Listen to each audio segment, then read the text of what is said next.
Selamat datang di episode kedua Sanak Ranca. Hari ini saya sudah kedatangan salah seorang penulis yang katanya deg-degan mau ngobrol ini, padahal sebenarnya sudah sangat sangat senior, sangat khatam ya.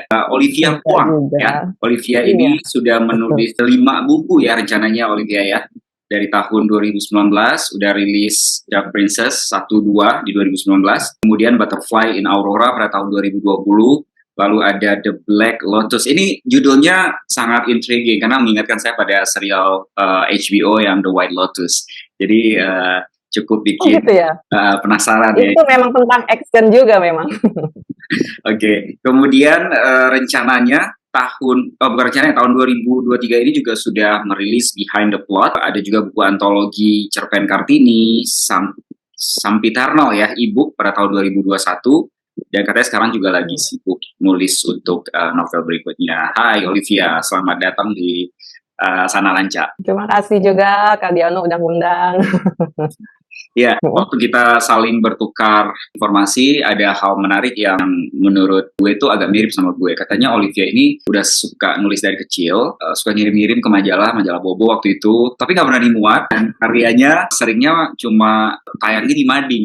Nah, mungkin anak-anak zaman sekarang tidak familiar ya sama konsep mading. Mading itu adalah majalah dinding. Jadi waktu kita sekolah dulu, ada satu kegiatan ekstrakurikuler di sekolah di mana anak-anak yang suka menulis, yang punya jiwa jurnalistik, itu bisa bergabung dalam satu kegiatan, yaitu majalah dinding. Nah, di majalah dinding itu biasanya kita taruh tulisan-tulisan, dan kalau di sekolah gue dulu tuh, Liv, itu ditungguin banget sama semua orang terbitan mading itu, karena benar-benar opportunity untuk membaca sesuatu, dan bagi kreatornya juga opportunity untuk menunjukkan kreativitasnya.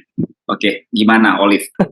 Kalau aku sih di majalah dinding di sekolah dulu termasuk ya lama ya penggantiannya ya, karena memang jarang yang ngasih karya. Jadi karya aku tuh aku inget dulu puisi yang kalau nggak salah ditujukan buat mama gitu ya waktu masih SD. Itu kayak udah sampai menguning juga nggak diganti-ganti gitu loh Kak. Yang aku seneng pas ngambil raport, kan mama dateng dong ngambil, ya mama baca itu gitu kan. Itu aku yang bikin mah gitu. Ya itulah salah satu kebanggaannya walaupun nggak dimuat di Bobo ya, ya udahlah di mading aja cukup deh gitu. Itu ditolak atau tidak dimuat di Bobo meskipun sudah mengirim berkali-kali, apa yang membuat Olive tetap semangat untuk nulis? Kan biasanya orang gampang banget ya hilang motivasinya, apalagi kalau sudah ngerasa, aduh udah disubmit berkali-kali kok kayaknya nggak diwaro gitu, nggak dilirik. Mana ya Kak ya, aku mungkin kan karena dari kecil udah baca gitu loh. Aku anaknya tuh halu banget gitu ya, suka bengong gitu. Jadi khayalannya kemana-mana gitu. Aku merasa kalau misalnya khayalan itu cuma disimpan sendiri gitu, nggak enak gitu loh kayaknya. Jadi memang menulis itu bukan karena aku memang juga cuma mau kirim atau enggak, itu cuma kayak coba-coba aja, iseng-iseng aja, tapi kebutuhan utamaku memang maunya nulis. Nah, Jadi entah itu dimuat, entah itu dipublikasi atau tidak, jadi aku akan tetap nulis. Itu kebutuhan. oke, Gitu. menarik sekali kalau berbicara tentang kebutuhan ya. Maksudnya yang ngegerakin kita itu sesuatu yang apa yang tidak bisa kita jelasin gitu, sesuatu di luar faktor eksternal, ya, termasuk tadi mungkin pengakuan dari orang diterbitin atau mendapatkan materi atau apa, tapi ada sesuatu yang lebih besar dari dalam diri kita yang menggerakkan kita untuk tetap berkarya. Nah, dari situ Olive, gimana nih ceritanya sampai akhirnya bisa menerbitin banyak banget novel yang sudah dilemparkan ke pasar Indonesia? Gimana ya? Ya dulu kan tahu sendiri ya Kak, kalau nerbitin buku tuh cuma satu penerbit besar aja gitu kan ya.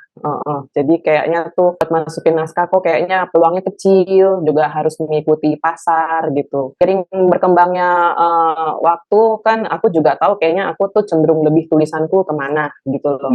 Aku nggak bisa nulis yang kayak pinlit-pinlit gitu, aku nggak bisa. Aku bisanya nulisnya dewasa gitu. Jadi ya selama ini karena nggak tahu, cuma nulis untuk pribadi aja, disimpan aja di laptop gitu kan. Sampai akhirnya aku ketemu satu novel temen yang ini kok belakangnya stiletto gitu loh. Aku baru tahu kalau misalnya bisa menerbitkan buku secara mandiri gitu, dan ternyata begitu ditanya biayanya juga nggak terlampau besar lah, masih bisa kita handle.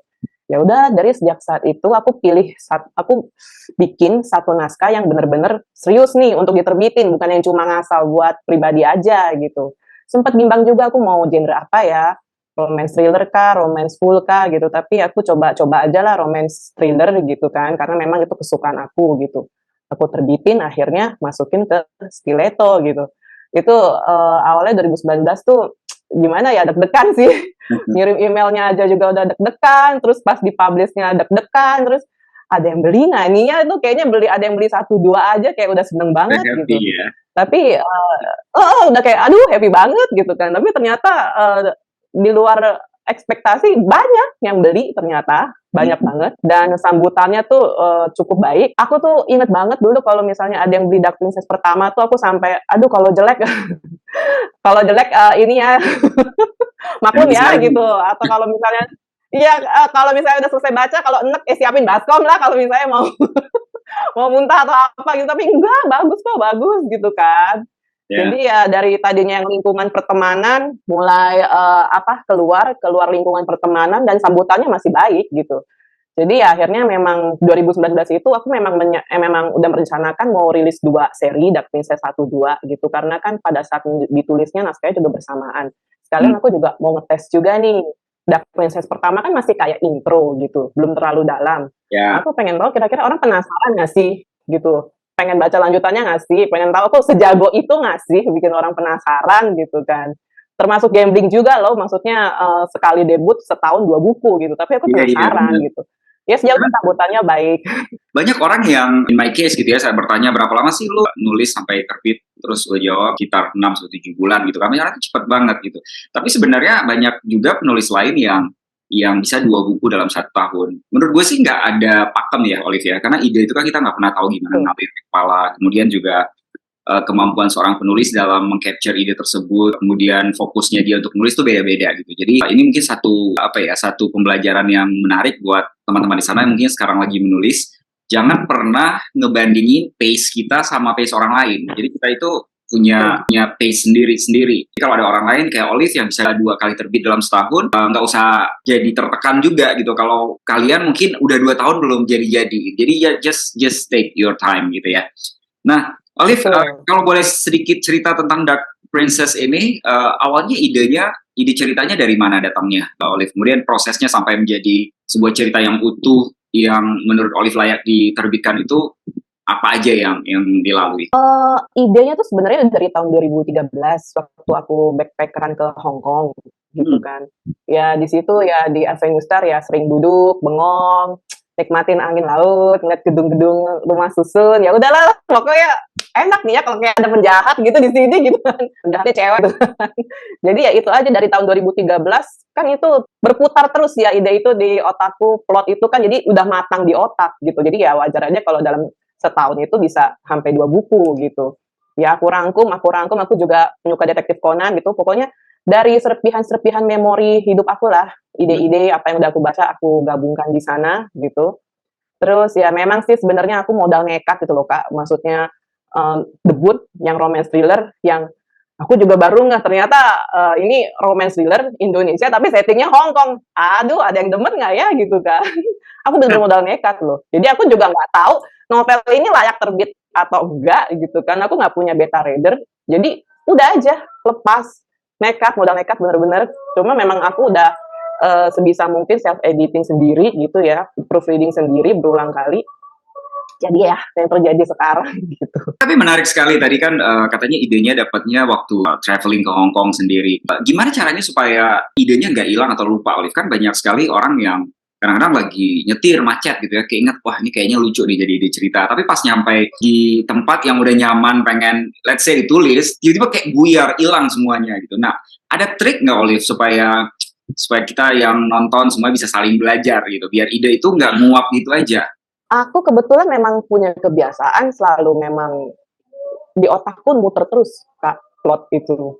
Jadi memang udah dari kecil memang anaknya udah suka bengong, suka halu, menceritakan yang ini, yang selesai nanti diputer lagi, direvisi lagi gitu, di otak udah berputar gitu. Jadi misalnya aku sambil bawa kendaraan kah, sambil nunggu antrian kah di bioskop atau di restoran atau di mana, di antara saat aku sadar nggak sadar itu sudah muter sendiri. Jadi ide itu memang tidak hilang gitu, malah mungkin semakin matang di otak gitu. Jadi kalau misalnya untuk bagaimana tidak menghilang ya mungkin ada boleh yang sambil ditulis gitu. Tapi aku sendiri memang udah merekam itu di otak sih. Gimana ya? Kalau misalnya aku udah diem gitu mengobservasi sesuatu itu kayak udah muter sendiri otomatis tuh bikin bikin plot sendiri di otakku gitu loh, di kepalaku gitu loh Kak. Olive beruntung emang seseorang yang punya bisa dibilang visual memory atau storytelling memory yang kuat ya. Emang otaknya terbiasa untuk punya kecenderungan pengen Iya, pengen menghalukan sesuatu kalau gitu. Misalnya hal yang simpel tiba-tiba kayak dikembangin betul, jadi. jadi iya, kalau orang bercerita itu kadang juga aku udah membayangkan adegannya gitu kan. Misalnya lagi bicara tentang ini gen editing atau lagi bicara tentang apa gitu ya. Itu udah langsung kebayang, ini kayaknya kalau ceritanya begini enak nih gitu. Udah otomatis itu udah kebiasaan. Iya, iya, Jadi menarik sekali. memorinya full gitu. Tadi kan Olive bilang dapat idenya waktu di Hong Kong dan setting cerita Dark Princess itu juga terjadinya di Hong Kong. Gimana caranya, Olive, biar ceritanya believable, kemudian orang juga bisa saat membacanya berasa emang beneran di Hong Kong gitu loh, meskipun penulisnya sebenarnya tinggalnya di Bekasi gitu ya. Apa yang Olive lakukan waktu itu? Ini ya Kak, mungkin kalau aku beda ya dengan penulis lain yang masing-masing punya cara. Mungkin ada penulis yang orangnya teknis banget gitu. Jadi dia entah bikin outline dulu, kerangka karangan dulu. Jadi pada saat melihat word kosong tuh udah mikirin mau nulis apa nih kata pertamanya yang bagus. Aku orangnya nggak begitu. Aku Hmm. orangnya kan lebih ya tadi visualisasi ya. Jadi aku udah membayangkan dulu adegannya di otak seperti film gitu. Jadi pada saat ngetik depan komputer, aku nggak gitu mikirin teknisnya dulu, pokoknya yang ada di gambaran kepalaku langsung dituang aja biar itu mengalir gitu kan, bersama dengan penghayatan kita sendiri gitu. Terus udah tulis draft kasar, saya tinggal dulu gitu loh. Ditinggal berapa hari kemudian barulah kita mulai, proofreading, baru mulai edit-edit nih secara teknis gitu. Berarti Olive tipe Pantser ya, berarti ya, membiarkan alur cerita, plot cerita tuh mengalir dengan sendirinya ya, tanpa harus Betul, punya outline yang ngebatasin gitu ya. Friendster, Sedikit apa namanya sharing sama teman-teman yang nonton, ada beberapa metode atau gaya penulisan. Ada orang yang seperti Olive bilang sukanya ada outline. Gue kebetulan yang tipe suka bikin outline, Olive. Meskipun sebenarnya di kepala gue cerita itu udah sampai selesai, tapi gue tetap harus nge-outlinein dulu biar gue nggak kemana-mana gitu. Karena gue pernah coba nih gaya kayak Olive, gue jadi bingung sendiri loh. Ini kok ceritanya jadi nggak karu-karuan gitu. Tapi again, find your own method. Nggak ada sesuatu yang exact atau pasti. Apa yang bikin nyaman aja gitu ya, Olive. Nah, balik lagi ke pertanyaan tadi, Olive. Gimana cara sebagai seorang nulis setting cerita yang tidak ada di sekitarnya? Maksudnya gini, gue nulisnya kebetulan fantasi, tapi kan fantasi yang gue tulis itu bener-bener gue create anta baranta gitu. Menurut gue mungkin itu bukan lebih mudah ya, tapi lebih nggak banyak yang harus gue jelasin ke pembaca karena emang jagatnya nggak ada sebelumnya. Nah, kalau Olive kan ada resiko orang bisa ngebandingin, misalnya bicara tentang Victoria Park di Hong Kong misalnya gitu ya, atau satu spot di sana, orang mungkin pernah ke sana, mereka bisa bandingin. Nah, gimana caranya Olive supaya bisa mendapatkan level of akurasi yang membuat orang tuh ngerasa oh iya ini beneran di Hong Kong. Riset udah pasti. Aku riset, terus, ya risetnya dari Google Map gitu udah Hmm. pasti. Terus ya pasti pakai, tambahan, lebay-lebay dikit, hayalan dikit juga ada gitu kan. Kita kan nggak bisa akurat banget ya gitu kan. Gimana ya, pokoknya, lebih memposisikan pada saat nulis itu aku juga berada di sana gitu loh. Jadi, nulis apa yang aku rasain kalau aku berada di posisi itu gitu, sambil melihat, si Google Map ini gitu loh, Kak. Oke, jadi riset udah pasti sesuatu yang harus dilakukan oleh semua penulis lah ya. Mau dia nulis fiksi, Pasti, fiksi, fantasi, romance, thriller, itu udah bagian yang pasti. kayaknya otomatis gitu ya. Dan itulah yang membuat Oh iya, durasi dari sebuah cerita itu benar-benar kita bisa rasakan, termasuk ya di Dark Princess ini. Gue mau nanyain ke yang tahap selanjutnya nih. Kemarin di episode pertama gue ngobrol sama Citra ya. Jadi kita agree bahwa awalnya kan kita pikir iya. proses penulisan itu yang paling challenging gitu ya. Ternyata di dalam kasus kalau kita terbit self-publish atau with indie publisher ini, setelah terbit justru tantangannya jauh lebih besar gitu. Karena kontrolnya udah nggak ada di kita kan. Dan nature dari industri indie itu ya kita tidak disupport oleh plan pemasaran atau promosi yang memang dari awal kita udah tahu gitu. Jadi semuanya tanggung jawab kita. Nah, Olive gimana sih waktu itu ngakalinnya sehingga Dark Princess ini tuh didengar oleh banyak orang sampai tadi dibilang direspon bagus dan banyak yang beli gitu. Mungkin kita bisa sharing biar gue bisa belajar dan teman-teman yang lagi nulis juga bisa belajar nih. Iya, awalnya pasti dari teman-teman circle sendiri dulu gitu. Waktu itu aku juga nggak tahu bagaimana cara pasarinnya dan aku orangnya termasuk introvert gitu, Kak. Jadi Instagram dulu private, gak ada di publish gitu kan. Maunya tuh setelah kan kalau Stiletto 2 minggu masa PO ya, maunya setelah 2 minggu masa PO buku kirim udah gitu loh, kayak nggak mau pegang-pegang lagi. Kalau bisa aku tuh nulis udah gitu masuk hutan gitu, orang nggak usah tahu lah gitu maunya. Cuma kan ada waktu itu live dari Stiletto ya bilang kalau penulis baru ya nggak bisa, maksudnya mau anonim gitu kan. Kita juga harus ada personal branding gitu. Ya udah dari situ Instagram dibuka, ya sering-sering nge-share gitu. Aku juga ketemu Instagram thriller-thriller penulis yang genre thriller yang lain. Tadi tuh di Stiletto aku juga ngerasa waktu itu Stiletto belum gitu banyak thriller, masih lebih kayak banyak buku non fiksi gitu. Sekarang sih udah banyak. Jadi aku ngerasa sendiri juga. Aku pikir ada nggak ya ini yang genre thriller kayak gini gitu. Akhirnya ketemu, waktu itu ketemu Instagramnya Mas Vin, ternyata genre kita sama, thriller. Aku juga belajar dari Mas Vin, jadi promo terus, bukunya promo terus, mau udah setahun 2 tahun promo terus, anggap aja tuh buku baru terbit gitu ya. Ya udah akhirnya aku dari situ promo terus, dan belakangan kan ternyata dari penerbit juga masukin bukunya ke Ipusnas gitu, ada bentuk e-booknya di Google Playbook. Tahan-tahan ya jadi makin meluas. Memang kitanya juga harus konsisten sih Kak gitu kan. Aku nulis juga tidak berhenti ya. Nulis yang kedua, ketiga, yang keempat. Barulah yang keempat itu udah mulai keluar circle-nya dan masuk long list nominasi Scarlet Pen Awards tahun berapa ya waktu itu ya? Wow. 2021 kalau nggak satu ya. Jadi udah kayak yang walaupun long list nominasi udah diakui nih gitu ceritanya gitu. Aku juga nggak nyangka. Iya, tiba-tiba ada masuk review yang dari aku nggak tahu nih siapa gitu ya. Itu semua ya gimana ya, kejutan sih. Aku sendiri juga nggak tahu bakal jadi kayak gitu. Yang penting kita tetap ya personal branding, dan yang tadinya introvert itu juga mesti mau lah ikut-ikut kayak komunitas, kenalan Instagram siapa sih gitu kan. Terus yang penggiat literasi siapa sih gitu. Dia juga nggak mau tuh nyetok buku gitu kan, kayaknya males banget nyetok buku sendiri gitu kan. Terus akhirnya lama-lama oh ya kayaknya emang harus nyetok dia kalau ada yang tiba-tiba mau dadakan. Udah nyetok daripada bukunya nggak bergerak kan, mendingan kasih aja ke bookstagrammer gitu kan yang bisa kerja sama gitu. Dan ternyata dari situ lebih bergerak. Walaupun mungkin penjualan belum tentu naik ya dari review bookstagrammer itu, tapi paling nggak kan udah banyak orang notice, udah banyak orang tahu. Ya, dari situ mulai perlahan-lahan ya mulai tahu. Jadi dari Black Lotus, mungkin ada yang suka Black Lotus, penasaran akhirnya balik lagi gitu. Jadi buku yang lamanya terangkat gitu. Iya, jadi memang pasti ada trigger. Aku juga yakin, jadi aku tetap konsisten nulis. Entah di buku keberapa pasti ada trigger gitu kan yang akan mengangkat buku lamanya gitu loh, yang pemicu yang dia untuk lebih dikenal. Dan aku ngerasa di The Black Lotus itu yang keempat pemicunya gitu. Ya, gue juga waktu itu kayak minggu lalu pernah nonton satu konten dari salah seorang penulis yang self-publish juga di US. Dia jual bukunya kebetulan di Amazon ya. Terus dia bilang gini, salah satu kesalahan terbesar dari penulis indie itu adalah saat buku itu terbit, mereka itu berhenti untuk mempromosikannya setelah hanya 1, 2, atau paling lama 1 bulan. Jadi menurut mereka, udah, gue udah promosiin di minggu pertama, minggu kedua, sebulan, that's it. Habis itu mereka ngilang gitu. Kemudian mereka sibuk untuk menulis buku berikutnya.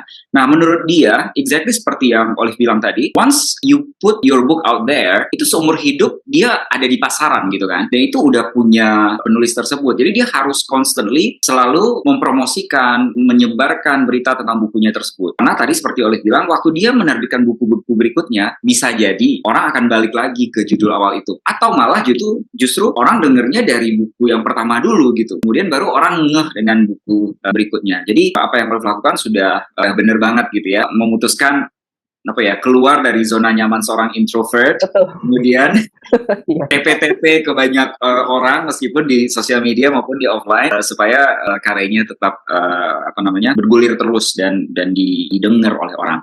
Nah, salah satu hal yang gue perhatiin bagi kita di penulis indie ini adalah bagaimana kuatnya support dari komunitas baca atau komunitas buku di sosial media terutama ya Olive, especially di Instagram. Gue ngerasain banget, gue sama kayak Olive dulu, Instagram gue itu sampai bulan lalu itu selalu gue kunci, dan malah ada beberapa orang yang dulu banget gue sempat approve, pas gue cek lagi, aduh gue nggak kenal sama orang ini, gue jadi nggak enak gitu loh. Orang itu tuh ngelihat gue nge-share kehidupan gue karena gue ngerasa nggak penting buat mereka. Jadi banyak tuh followers yang dulu entah kenapa sebelum gue kunci masuk tuh gue remove karena gue bukan karena gue nggak mau mereka follow, tapi gue nggak enak, gue ngerasa kehidupan gue itu nggak cukup menarik buat mereka follow. Gara-gara gue nge-launch Raja Bumi, akhirnya gue buka kan, dan ternyata support dari komunitas baca, komunitas buku atau Instagramers ini tuh luar biasa banget. Nah, dari pengalaman Olive sendiri, boleh cerita nggak, Olive, gimana apa ya efek dari support mereka ini terhadap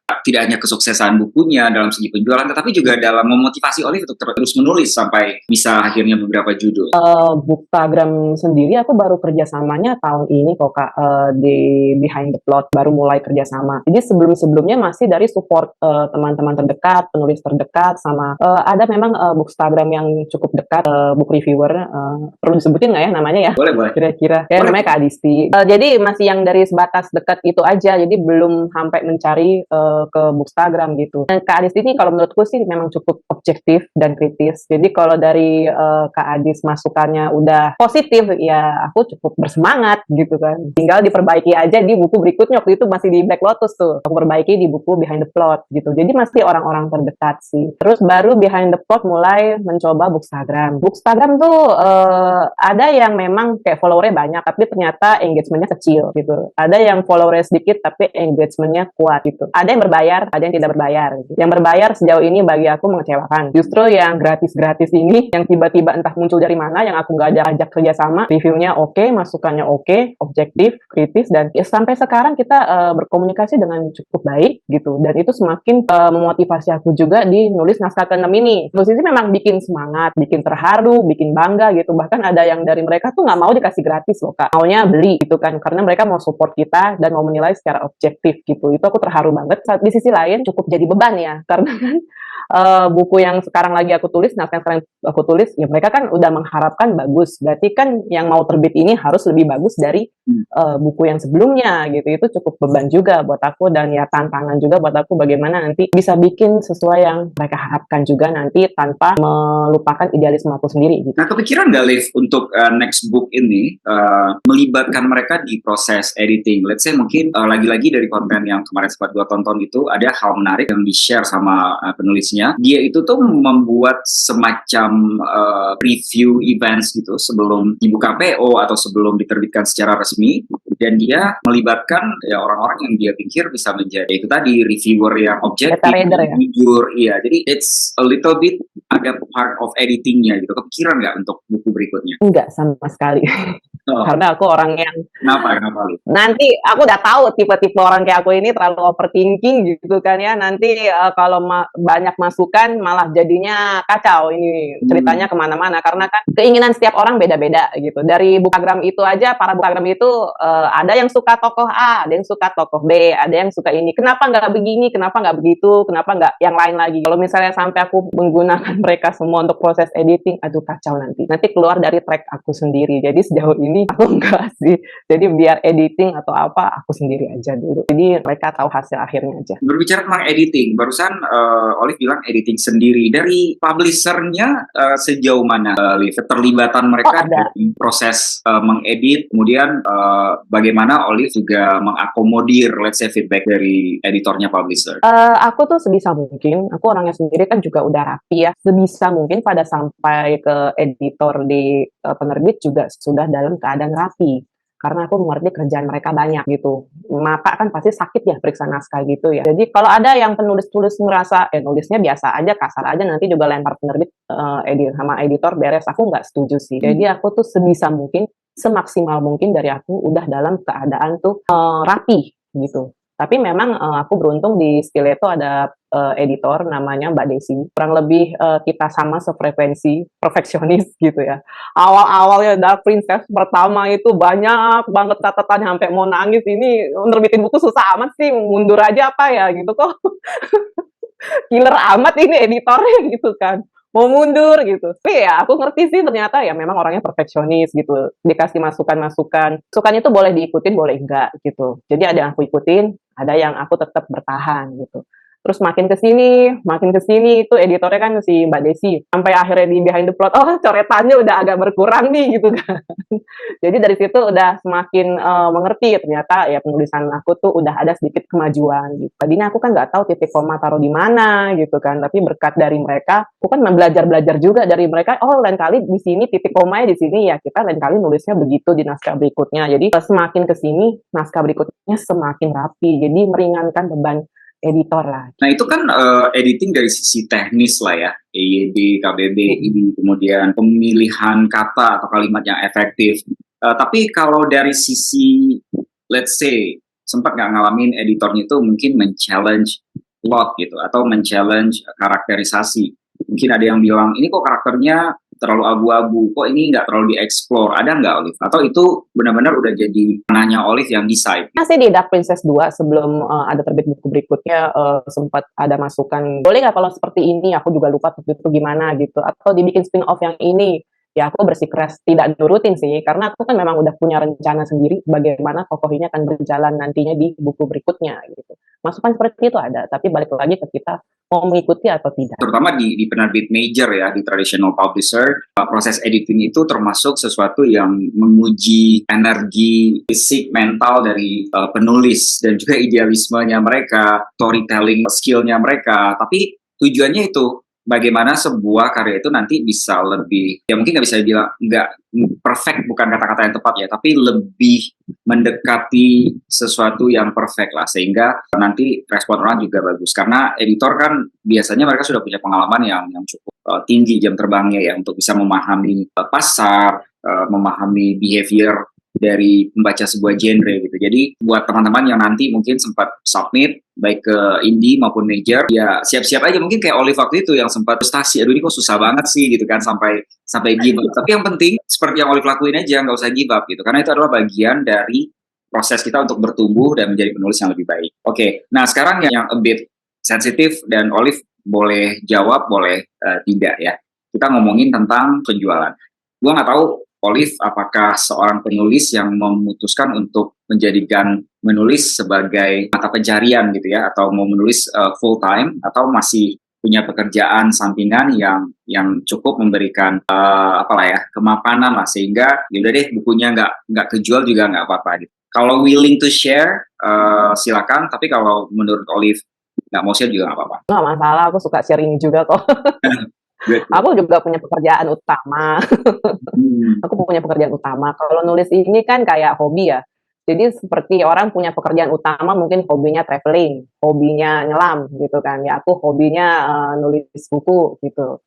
Ya memang ya kasarnya laku nggak laku ya karena udah hobi, ya pasti akan aku terbitin. Tapi ya kalau misalnya laku, ya pasti lebih senang gitu kan. Itu kan penghasilan tambahan. Tapi terus terang aku juga nggak mikirin sih balik modalnya kapan atau gimana, karena kan satu udah kesenangan, kedua juga ya siapa sih saya, Olivia Huang tuh siapa gitu kan, bukan J.K. Rowling, bukan Dan Brown gitu, nggak ada kan penulis yang baru setahun 2 tahun langsung booming terkenal kecuali Sultan gitu ya, ya wajar lah, jadi nggak terlalu mikirin sih. Jadi kalau ada laporan tuh royalti masuk, buku udah laku berapa gitu, itu kan kasarnya mungkin berapa ratus gitu ya dalam waktu 4 tahun.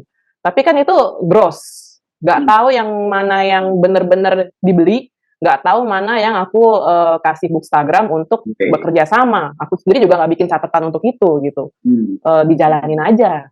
Jadi nggak terlalu sih, nggak terlalu yang kayak harus untung-untungan kayak dagang gitu.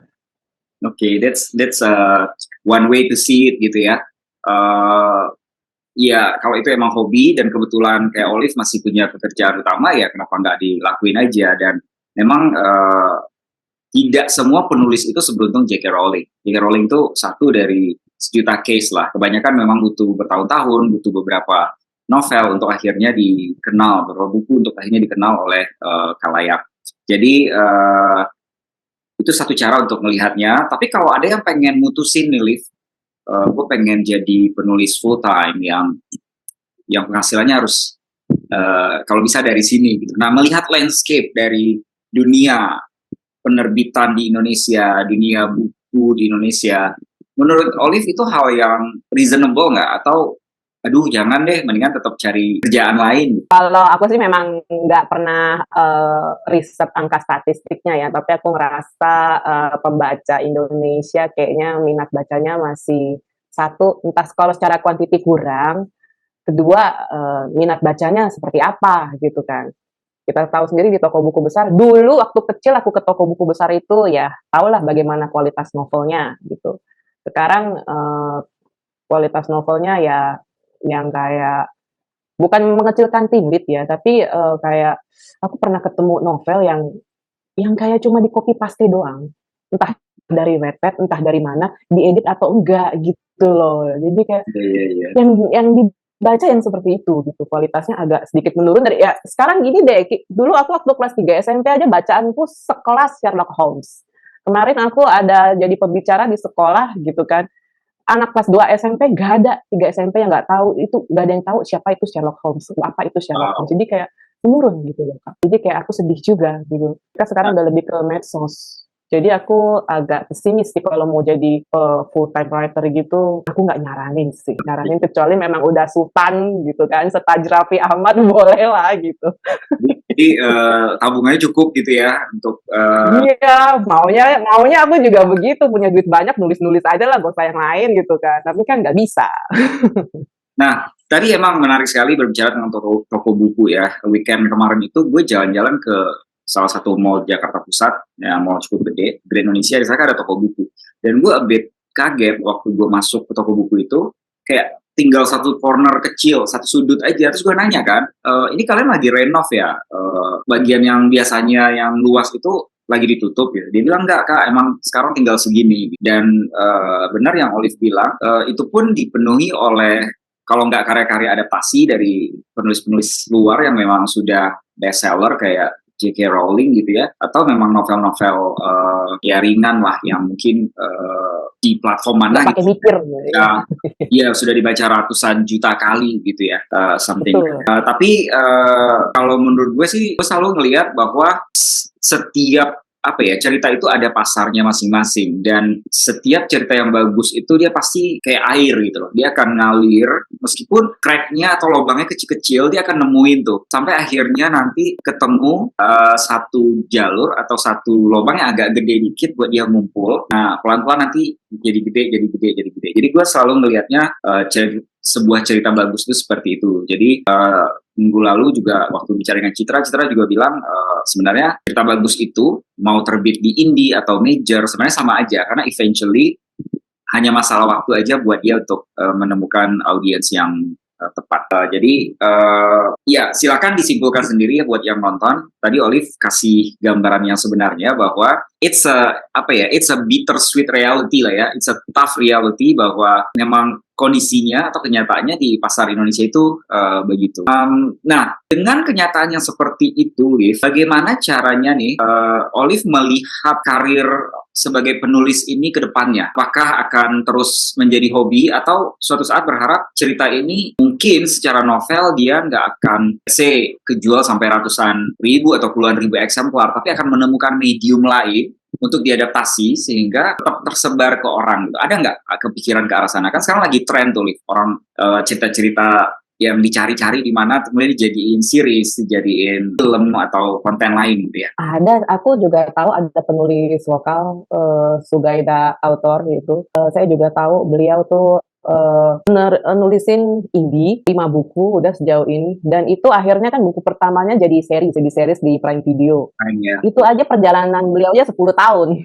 10 tahun gitu. Itu aku juga nggak tahu sih apakah itu beliau menjadikan penulis sebagai pekerjaan utama, sepertinya tidak deh gitu. Ya mungkin ada yang kalau sudah seperti Dewi Lestari yang mungkin bisa menjadikan menulis sebagai pekerjaan utama, tapi yang aku tahu yang seperti Ika Natasha kalau nggak salah juga masih kerja deh Kak gitu, nggak jadi full time penulis. Aku juga lihat Bookstagram siapa pernah nge-share ya, buku-buku yang dari penulis terkenal aja kalau laku juga nggak pernah tuh sampai puluhan juta eksemplar kayak di luar negeri gitu kan. Satu mungkin karena ya satu pembaca Indonesianya kurang, kedua atau mungkin udah keduluan membajakan gitu kan, kita juga nggak tahu gitu. Mirisnya seperti itu. Jadi walaupun diadaptasi ke film juga nggak tahu ratingnya bagaimana gitu, belum budgetnya. Kalau novel aku sendiri sih, aku nggak terlalu mengharap dijadiin film karena ini science fiction, sci-fi, udah pasti mahal budgetnya gitu kan.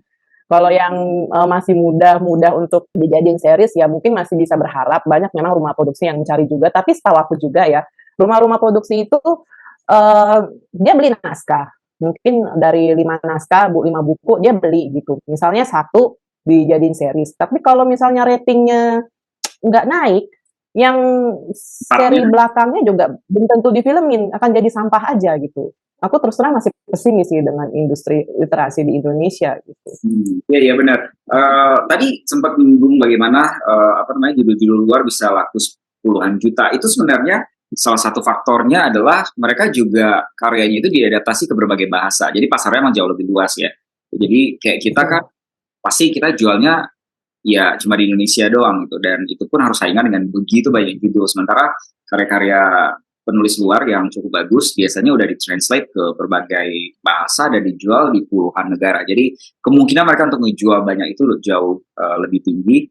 Ya ditambah juga mungkin tingkat literasi atau minat baca di beberapa negara lain itu masih lebih tinggi dibandingkan Indonesia. Tapi lagi-lagi ini adalah sharing kita yang sejujur-jujur mungkin ya. Kita tidak bermaksud untuk membuat kalian jadi demotivated, kemudian aduh ada masa depannya jadi penulis, karena lagi-lagi pace nasib ataupun perjalanan orang beda-beda, dan kita nggak bisa jadiin satu apa ya pakem atau satu pattern itu yang apply buat semuanya. Bisa jadi mungkin yang nonton sekarang punya naskah, sebulan lagi terbit, bulan berikutnya ada yang pick up production house, langsung diproduksi dan booming gitu ya, dan novelnya terjual, bisa jadi, who knows. Jadi Betul, berpotensi, tetap berpotensi ya. writing ya benar.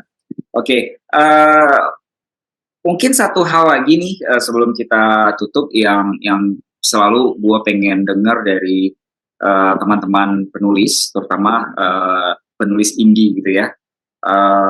Bagaimana caranya supaya kita yang terbit dengan cara self-publish ini tidak cuma punya apa ya motivasi, tetapi juga punya rasa percaya diri yang cukup untuk bilang bahwa oke, gue memilih jalur ini, tapi bukan berarti karya gue itu tidak layak untuk dibaca gitu. Nah, Olive sendiri gimana caranya mengatakan itu ke diri Olive dan akhirnya tersampaikan juga kepada orang lain gitu, sehingga mereka oke, gue akan baca nih karya-karyanya Olive. Ya, sekarang memang stereotipnya masih dianggap yang terbit di penerbit besar itu bagus, yang indie itu kesannya kurang bagus gitu. Padahal kenyataannya enggak gitu.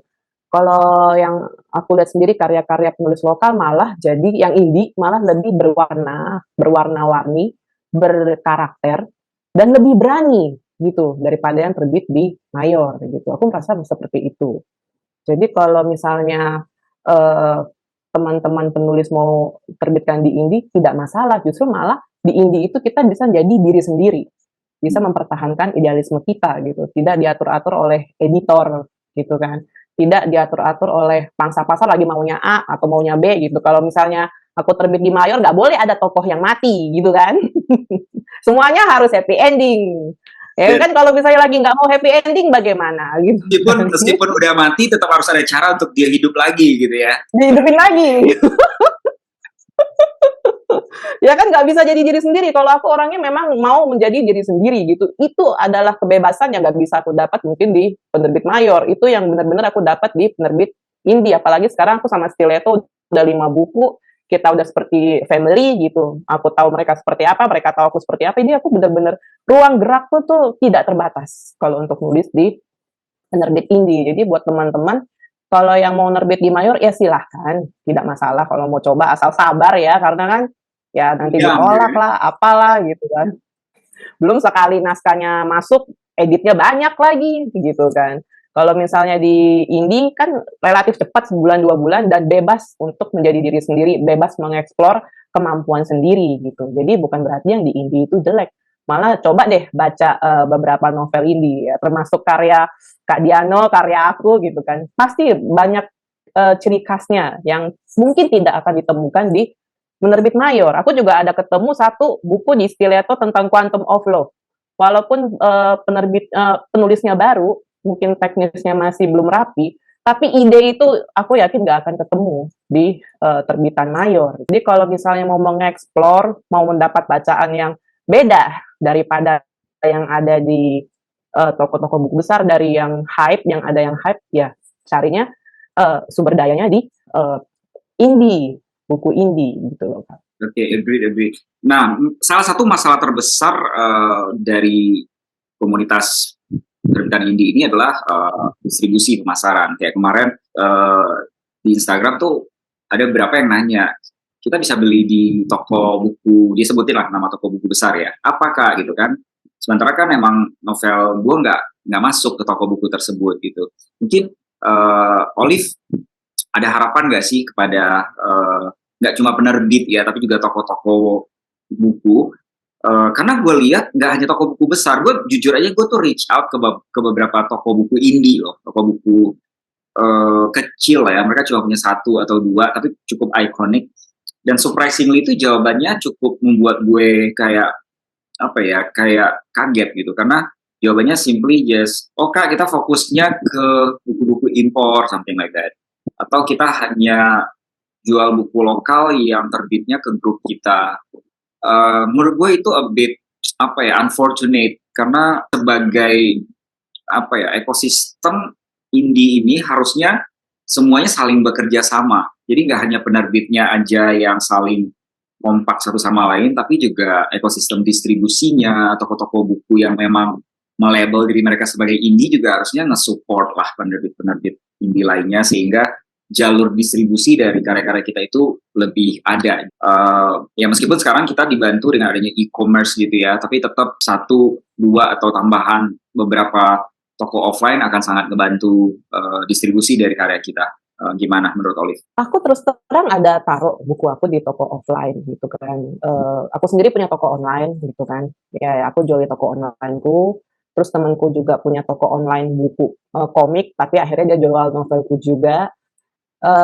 Di Shoebox juga ada satu toko offline kalau nggak salah namanya Buku di Teras gitu. Dan kayaknya Buku Akik juga menjual buku-buku indie gitu. Paling ya coba bekerja sama. Mungkin pas Kak Diano ketemunya toko buku offline yang tidak menerima buku-buku indie apalagi lokal. Tapi ada juga kok toko buku yang menjual buku lokal. Cuma ya paling kita bersedia berbagi komisi gitu loh, dipotong dari royalti kita, mengorbankan royalti kita ya untuk mereka. Tinggal kita aja bersedia atau tidak. Tapi ada kok yang jual. Ya mau nggak mau ya, karena iya nggak bisa ke toko buku besar ya, toko buku itu gitu. That's good to know. Ya, intinya memang diperlukan kekompakan secara ekosistem lah ya, sehingga kita sama-sama saling bantu, saling support. Jadi orang-orang yang pengen ngebaca karya siapapun lah gitu, mau indie mau non indie, itu punya akses yang gampang terhadap karya tersebut. Karena kita tahu kadang-kadang ya zaman sekarang kan banyak banget ya distraction. Orang udah niat pengen beli Dark Princess atau pengen beli Rancak Bumi, terus pas dia cari, oh nggak ada stok di sini, ditanya di sini nggak ada, akhirnya udah hilang aja gitu minat tersebut. Jadi setiap minat itu harusnya langsung bisa di capture dengan channel atau distribusi yang langsung mereka bisa dapatkan. Oke, Olive, I think sudah hampir semua pertanyaan gue tersampaikan. Nah, terakhir ini gue mau denger Olive untuk promosiin semuanya lah, terserah judul yang mana dan di mana mereka bisa dapatkan. Dan nextnya kira-kira judul selanjutnya itu akan keluarnya kapan? Kalau Olive bisa bocorin sedikit. Iya, ini novel aku ada 5, jadi kadang bingungnya promosinya yang mana, udah saking banyaknya nih anak gitu. Ini udah kayak anak aku. Bisa dibeli di Stiletto atau DM aku juga, cuma stoknya nggak banyak gitu. Atau ya seperti tadi di Shoebox, di Buku di Teras ada langsung gitu. Rencananya untuk anak ke-6 sih The Butterfly Effect maunya 2024 akhir tahun. Kalau tercapai itu masih tentatif sih, karena masih kusut sekarang plotnya gitu. Tapi kalau misalnya ini tidak tercapai ya mungkin 2025. Tapi ceritanya kontinuasi dari yang sekarang atau standalone? Ini sebenarnya Kak, inilah kelemahan Panser gitu kan, kelemahan penulis Panser. Jadi tadinya tuh aku mau bikin ini udah cukup gitu kan. Tadinya mau bikin yang ini standalone. Aduh maaf jadi cerita dikit nih. Terus pada saat bikin yang ini aturan standalone jariku kepleset gitu kan. Jariku kepleset jadinya ya satu universe deh. Ceritanya beda-beda tapi tokohnya sama, satu universe. Jadi ada benang merahnya gitu. I think that's good juga, berarti yang akan terbit di ujung tahun depan itu worth to wait gitu ya, karena lanjutan dari cerita yang sudah ada di novel yang udah terbit sekarang. Jadi gue yakin yang udah baca pasti nggak sabar lah pengen tahu bagaimana nasib selanjutnya karakter-karakter yang ada di dalam novel-novel tersebut. Alright, terima kasih banyak Olive, senang banget udah ngobrol-ngobrol. Terima kasih juga, aduh maaf kalau ada kekurangan ya Kak Diano ya. Nggak semuanya perfect. Olive nih tadi awalnya nervous banget katanya, padahal ternyata pas gue lihat di YouTube dia tuh udah sering banget ngadain yang kayak gini, jadi harusnya gue yang nervous yang ngajak-ngajak. Ya, sekali lagi terima kasih banyak Olive.